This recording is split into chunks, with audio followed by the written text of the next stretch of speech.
¿Cuál es la importancia de las parábolas? ¿Por qué Jesús habló en parábolas? En apariencia puede parecer que las respuestas a estas preguntas serían bastante fáciles, pero con un segundo vistazo se vuelven más y más complicadas. Bienvenido al 7º episodio en la segunda parte de la serie de enseñanza Del polvo a la gloria que abarca el Nuevo Testamento. En esta serie de 57 episodios en total, el Dr. R.C. Sproul nos ofrece un panorama de la verdad bíblica a lo largo de toda la Escritura.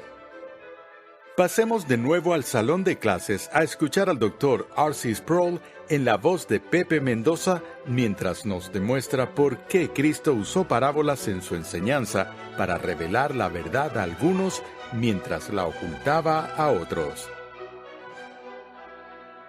Cuando vemos en el 7º capítulo del Evangelio de Juan, descubrimos un breve pasaje que creo que es interesante, ya que da una idea de la forma en que Jesús se comunicaba como maestro. Se discutía una pregunta por algunos de la multitud que seguía a Jesús con respecto a su identidad. Y en el verso 40 del capítulo 7 leemos estas palabras. Entonces algunos de la multitud, cuando oyeron estas palabras, decían: verdaderamente este es el profeta. Otros decían: este es el Cristo. Pero otros decían: ¿acaso el Cristo ha de venir de Galilea? ¿No ha dicho la Escritura que el Cristo viene de la descendencia de David? ¿Y de Belén, la aldea de donde era David? Así que se suscitó una división entre la multitud por causa de él, y algunos de ellos querían prenderle, pero nadie le echó mano.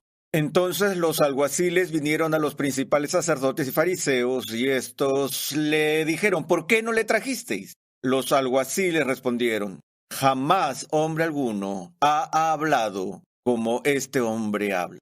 En otra ocasión, leemos la respuesta de los que habían sido enviados para arrestar a Jesús, que ellos decían de él: este hombre no habla como los escribas y los fariseos, sino como uno que tiene autoridad.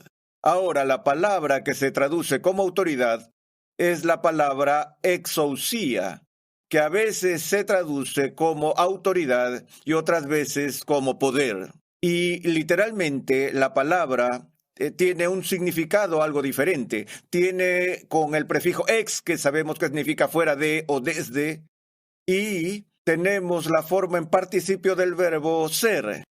Entonces, literalmente lo que la palabra exousia significa, lo que se traduce como autoridad, es ser o sustancia. Por lo que en un sentido literal, cuando se dice que Jesús hablaba exousia, significa que no hablaba a la ligera o frívolamente, que sus palabras no eran insustanciales, sino que hablaba con la autoridad de sustancia, hablaba desde la esencia de las cosas. Ahora, al inicio del capítulo 7, Jesús mismo había hecho esta observación sobre su propia enseñanza cuando dijo en el verso 16, mi enseñanza no es mía, sino del que me envió. Si alguien quiere hacer su voluntad, sabrá si mi enseñanza es de Dios o si hablo de mí mismo. Ahora, una de las cosas que cautiva nuestra imaginación mientras examinamos la vida y el ministerio de Jesús es, de hecho, su enseñanza. No solo el contenido, el cual es extraordinariamente suficiente, sino también la forma y el estilo de enseñanza que Jesús usó. Incluso aquellos que no abrazan a Cristo como el Mesías o como el Hijo viviente de Dios, han hablado de forma admirable de su habilidad pedagógica. Aquí tenemos a un hombre que obviamente era un gran maestro. Y quizás la razón por la cual Jesús es más famoso fue por su dominio de la forma literaria de la parábola. Y vamos a hablar un poco de eso en un momento. Pero las parábolas no son tan comunes en la escritura como nos podría parecer a los que estamos muy familiarizados con la selección de Jesús de este método de enseñanza, dado que usa este método muy a menudo. En ocasiones encontraremos parábolas en el Antiguo Testamento, donde la más famosa es probablemente la parábola que el profeta Natán usó cuando confrontó a David con su pecado. En el Nuevo Testamento nos encontramos con muchas parábolas de Jesús en los evangelios sinópticos. No hay parábolas en el Evangelio de Juan, y ni una sola parábola en otro lugar del Nuevo Testamento fuera de los evangelios sinópticos. Pero no solo Jesús usa las parábolas, sino que las usa abundantemente. Ahora, en primer lugar, tenemos que tomar un momento y preguntarnos ¿qué es una parábola? ¿Por qué una parábola se llama parábola? ¿Cuál es la importancia de las parábolas? ¿Por qué Jesús hablaba en parábolas? En apariencia puede parecer que las respuestas a estas preguntas serían bastante fáciles, pero con un segundo vistazo se vuelven más y más complicadas. En primer lugar, tenemos que distinguir entre parábolas, símiles y metáforas, ya que no son la misma cosa. Usamos símiles con frecuencia en nuestra propia manera de hablar. Un símil es algo que es como algo más. Podríamos decir, esto y esto es como un helicóptero, siempre está girando alrededor del lugar donde está. Así se usa el símil. Y Jesús hace uso frecuente del símil. Él dirá entonces, pero ¿con qué compararé a esta generación? Y dice, es como esto o como esto otro.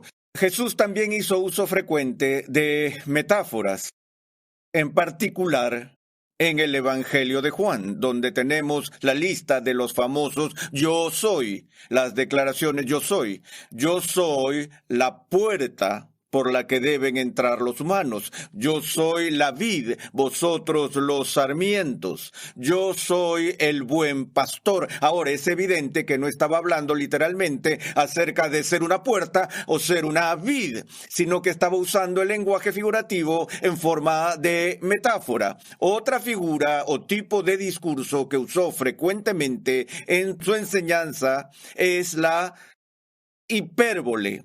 Una hipérbole es una exageración intencional que se usa para resaltar o enfatizar un punto importante. Recuerdo que en un debate sobre la inerrancia de la Escritura, un estudioso muy respetado cuestionó la inerrancia de la Biblia y la infalibilidad de la enseñanza de Jesús, porque Jesús, al hablar de la fe en una ocasión, cuando habló de la semilla de mostaza, que se convierte en un gran y frondoso árbol, dijo que la semilla de mostaza era la semilla más pequeña. Y los críticos han dicho, espera un minuto, conocemos otras variedades de semillas que son microscópicas en tamaño, que son de hecho más pequeñas que la semilla de mostaza. Y objetivamente, desde la realidad, la semilla de mostaza no es realmente la más pequeña. Pero aquí, esto sería un ataque a la confiabilidad y credibilidad tanto de las Escrituras como de Jesús, donde Jesús claramente usa esta forma de expresión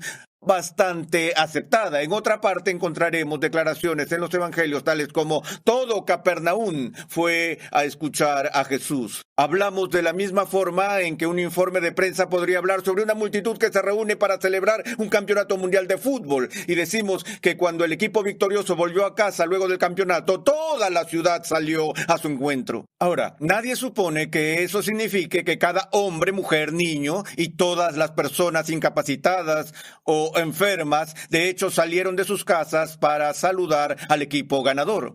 Esa es la hipérbole y es una forma legítima de comunicar la verdad.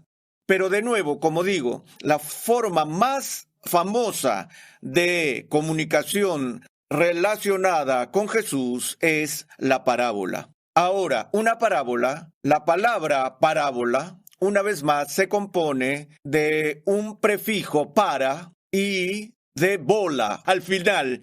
Y, de hecho, la palabra es una combinación, una especie de unión de este prefijo que significa al lado de y el verbo raíz, cuya fuente de la raíz de esta palabra es la palabra griega que significa tirar. Y así, literalmente, una parábola es algo que se lanza junto con algo más. Ahora, San Agustín, cuando enseñaba a sus alumnos sobre las reglas de interpretación bíblica correcta, dijo que las 3 reglas más importantes que deben observarse en la interpretación de un pasaje de la Escritura son estas 3. Número 1, el contexto. Número 2, el contexto.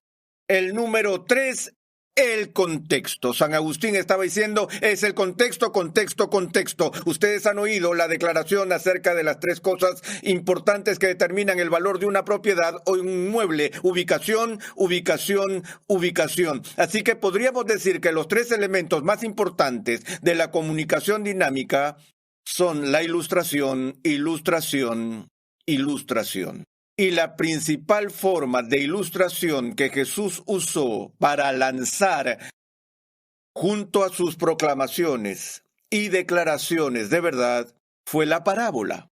Ahora, las parábolas pueden ser cortas o pueden ser largas. Tenemos una tendencia a pensar en parábolas solo en términos de historias largas, tales como la parábola del hijo pródigo o la parábola del buen samaritano. Pero uno puede tener una parábola muy breve, tal como si el ciego guía a otro ciego, ambos caerán en el hoyo. Esa es una parábola. Se trata básicamente de una frase larga, pero es una parábola. Y cuando noten esos tipos de parábolas que son más cortas, en las enseñanzas de Jesús, entonces verán que el número de parábolas que se esparcen a través de su enseñanza son muchas, no son solo un puñado como a veces solemos suponer.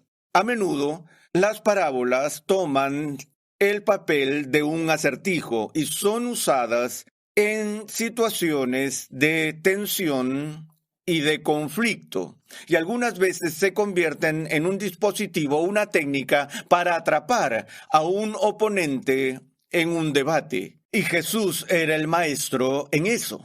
Ustedes recuerdan cuando estaba envuelto en una discusión con los fariseos con respecto a su interpretación de la ley del Antiguo Testamento, y Jesús les había recordado acerca del gran mandamiento. Amarás al Señor tu Dios con todo tu corazón y toda tu fuerza y toda tu mente y todo lo demás.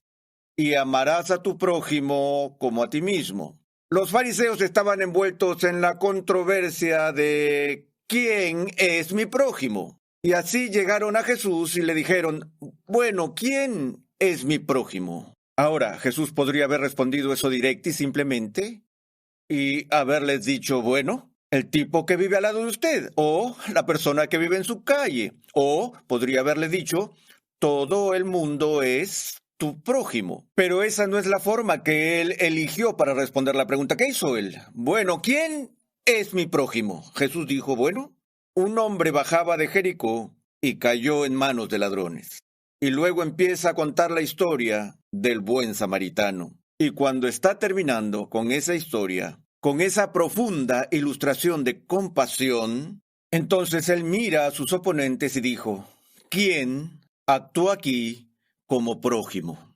Así vemos que este es el tipo de cosas que Jesús usó en medio del conflicto, de la tensión y del debate. Ahora, una de las cosas más difíciles con las que hay que lidiar con respecto a las parábolas tiene que ver con una declaración un tanto enigmática que se encuentra en el Evangelio de Marcos, cuando Jesús presenta una de sus más famosas parábolas, la parábola del sembrador. Y conocemos esa historia de cómo el sembrador salió a sembrar y la semilla cayó en la tierra y todo lo que ocurrió como resultado de eso. Pero después que había pronunciado esta parábola, dijo a los que estaban escuchándolo, el que tiene oídos para oír, que oiga. Y los discípulos no lo entendían por completo, no entendían muy bien el punto de esta parábola.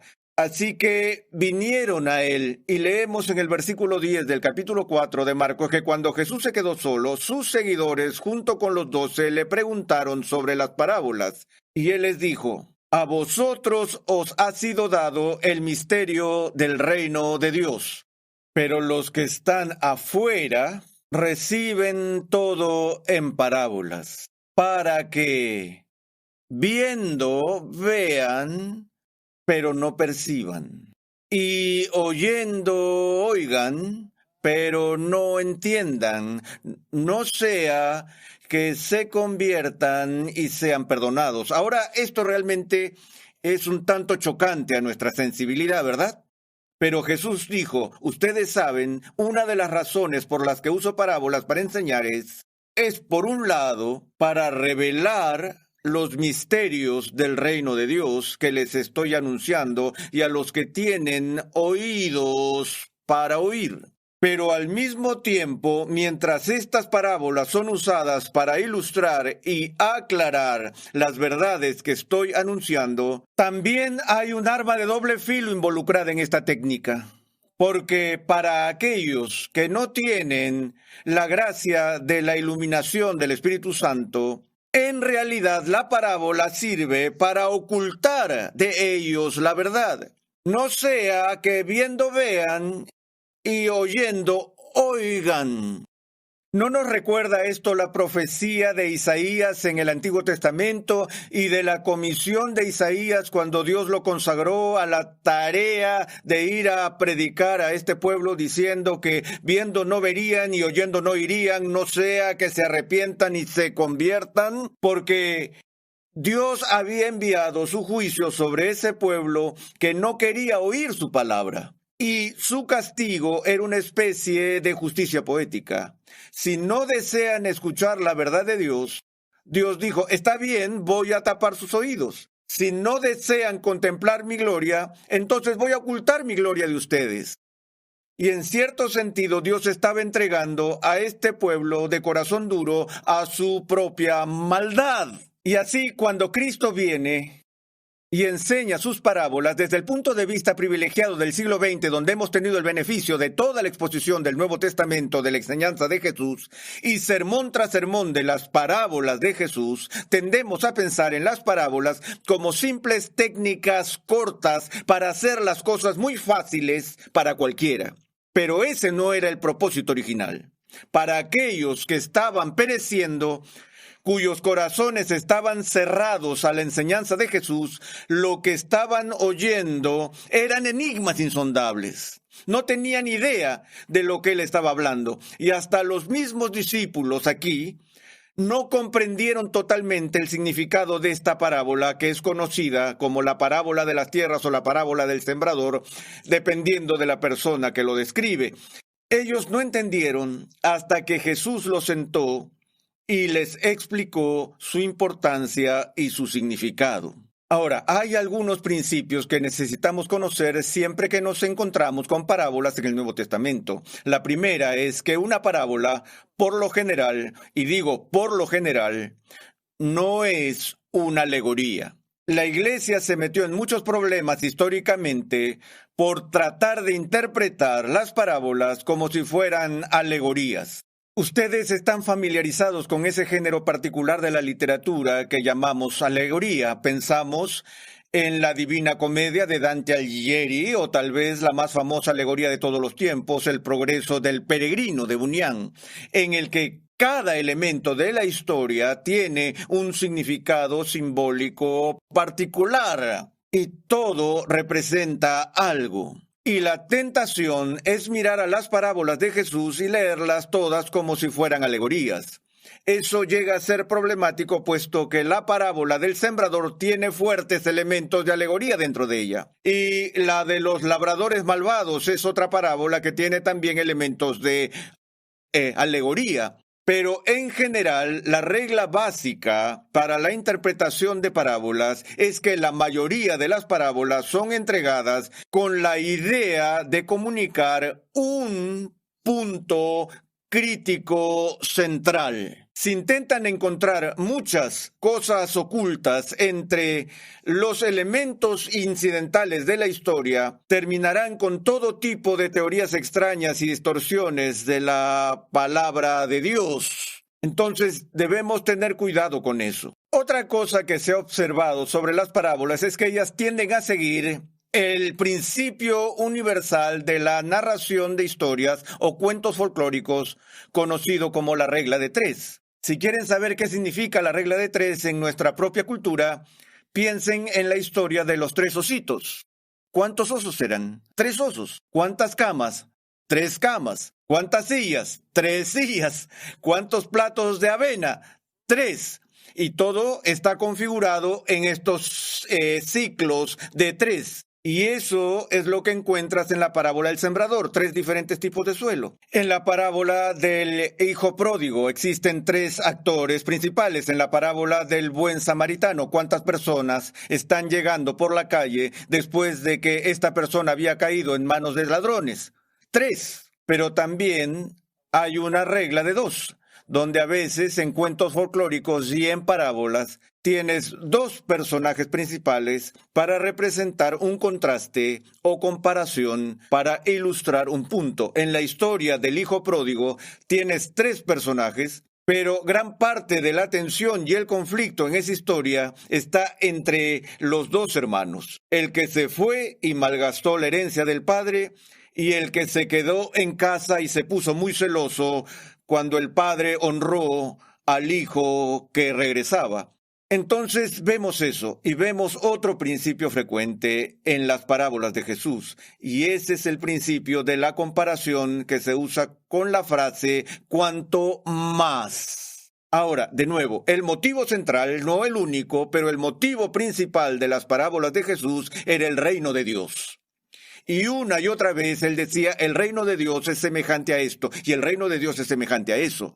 Pero luego construía estas comparaciones mayores, como en la parábola del juez injusto, donde el juez injusto está puesto en contraste con el justo juicio del Dios Todopoderoso. Y el punto de la parábola al final era algo como esto: si una persona mundana y malvada, políticamente corrupta como este juez injusto, va a escuchar las oraciones de la viuda impertinente, ¿cuánto más su Padre Celestial, que es justo, escuchará sus gemidos, anhelos y oraciones? Y así vemos esta frase, ¿cuánto más? Búsquenla cuando lean las parábolas.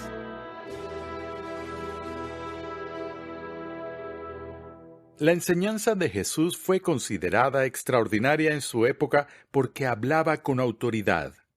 Incluso algunos que rechazan a Cristo como Señor y Salvador, hoy en día todavía tienen en alta estima su enseñanza. Jesús, a través de sus parábolas, reveló a sus seguidores los misterios del reino y ocultó su gloria a los de duro corazón. Jesucristo vino a buscar y salvar a los perdidos. En el siguiente episodio de Renovando tu Mente, escucha mientras R.C. Sproul interpreta varias parábolas que Jesús dijo para comunicar el gozo del Padre cuando un pecador se reconcilia con Él.